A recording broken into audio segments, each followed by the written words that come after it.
नमस्ते। आई ग्रास्प के नए एपिसोड में आप सभी का स्वागत है। हर रूप में रचनात्मकता हमारे जीवन को समृद्ध बनाती है। यह मानवता के विविध अनुभवों, संस्कृतियों और दृष्टिकोणों को दर्शाता है। यह रचनात्मकता है जो हमारी कल्पना को जागृत करती है और हमें खुद को अभिव्यक्त करने की अनुमति देती है। क्योंकि यह हम सभी के भीतर है, हमें बस प्रयास करके इसे खोजना है। आइए शुरुआत करते हैं आज के एपिसोड की।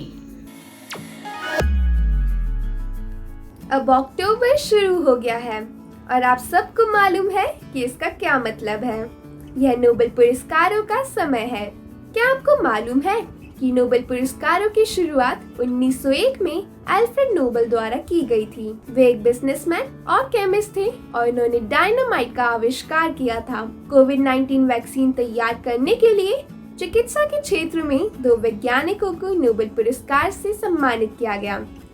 उसके बाद नोबेल समिति ने 3 वैज्ञानिकों को फिजिक्स के क्षेत्र में नोबेल पुरस्कार से सम्मानित किया।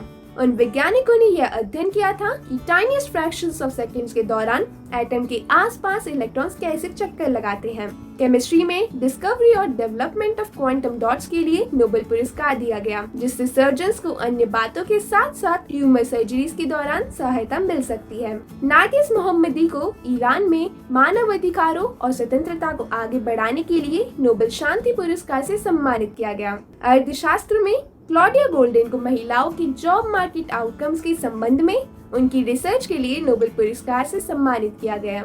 साहित्य के क्षेत्र में नॉर्वेजियन ऑथर जॉन फॉस को नोबेल पुरस्कार दिया गया। सभी विजेताओं को हमारी ओर से बधाई।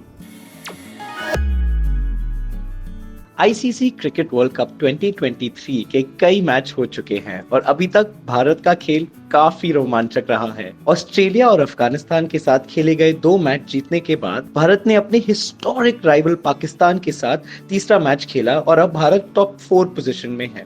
क्या आपको मालूम है कि हमारे बॉयज इन ब्लू ने 2 बार ये कप जीता है और 2011 में अपने ही देश में वर्ल्ड कप जीतने वाले यह पहला देश बन गया था।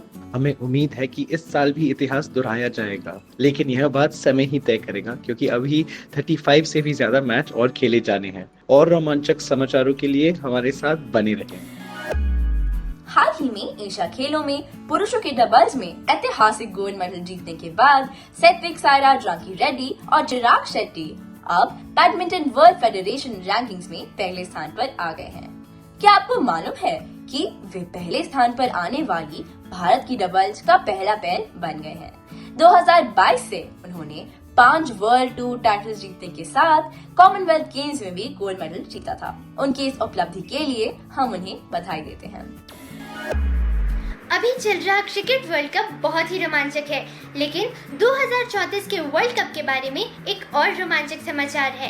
इस संबंध में चल रही चर्चा के बीच यह आशा की जा रही है कि सऊदी अरेबिया इस प्रतिष्ठित टूर्नामेंट के 2034 एडिशन का आयोजन करने के लिए अधिकार प्राप्त कर लेगा।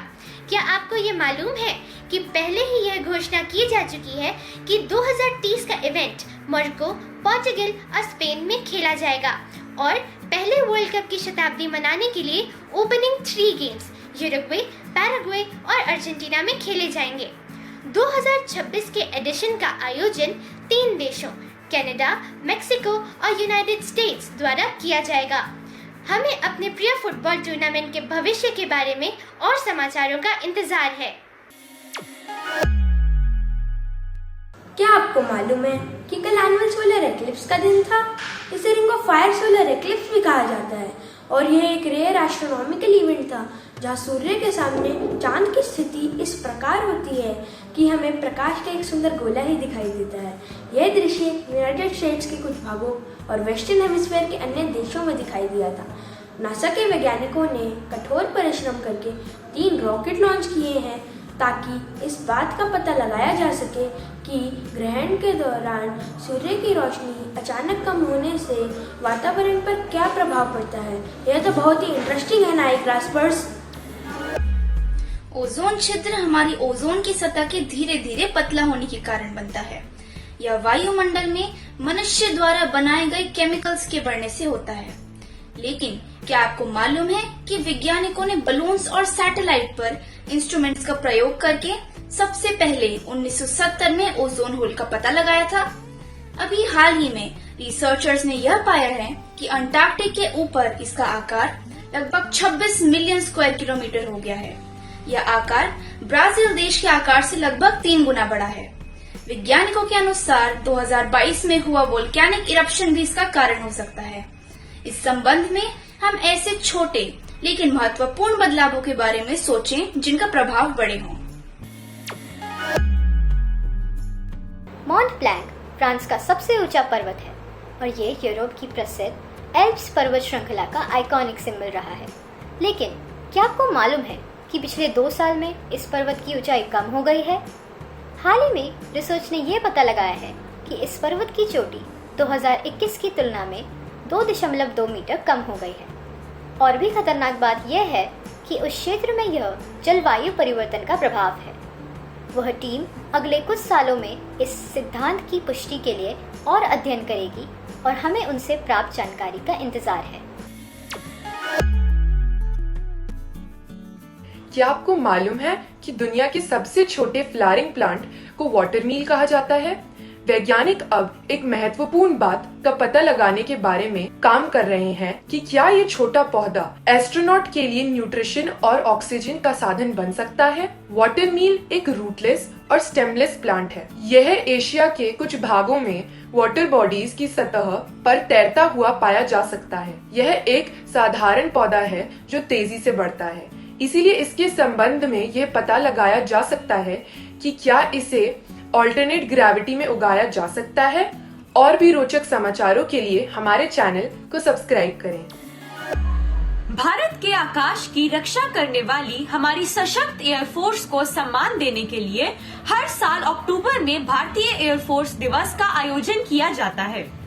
क्या आपको मालूम है कि इसकी स्थापना 1932 में हुई थी? पिछले हफ्ते एयरफोर्स की 99वीं वर्षगांठ मनाई गई। परेड की कमान ग्राउंड कैप्टन शालिजा धामी ने संभाली। परेड के इतिहास में पहली बार किसी महिला द्वारा इस परेड का नेतृत्व किया गया। इस एयरफोर्स के लिए एक नया झंडा भी तैयार किया गया, जिसके प्रतीक में अब टॉप राइट कॉर्नर में एयरफोर्स क्रेस्ट भी है। हम अपनी एयरफोर्स की निष्ठा के लिए उनके आभारी हैं। इस हफ्ते हमारे पास क्रिकेट के फैंस के लिए और भी बढ़िया समाचार हैं। 2028 में होने वाले एलए गेम्स की समर ओलंपिक्स में क्रिकेट को 128 साल बाद शामिल किया जा रहा है। क्या आपको मालूम है कि इससे पहले यह खेल केवल एक बार खेला गया? यह 1900 में पेरिस ओलंपिक्स में खेला गया। इसमें ग्रेट ब्रिटेन ने फ्रांस को हराकर गोल्ड मेडल जीत लिया।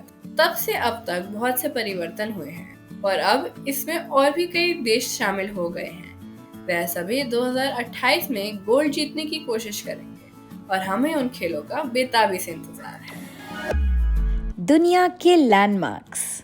Matterhorn Switzerland. यह स्विस और इटली की सीमा के समीप लगभग परफेक्ट सिमेट्रिकल पीक है। इस पर्वत की ऊंचाई 4,478 मीटर होने के कारण यह एल्प्स और यूरोप की सबसे ऊंची चोटी है। यह एल्प्स की सेंट्रल रेंज है जो पेनाइन एल्प्स के नाम से प्रसिद्ध है। इस पर चढ़ाई करने वाली पहली पार्टी के नेता एडवर्ड वाइनपर थे। हर साल लगभग 3000 अनुभवी क्लाइंबर्स मैटरहॉर्न की चोटी तक जाने की कोशिश करते हैं। मैटरहॉर्न का अर्थ है पीक ऑफ द मेडोज। इस सप्ताह का नवीन शब्द है उपहास, जिसका मतलब है मजाक। उपहास के डर से वह अपनी कलाकारी किसी को नहीं दिखाती थी।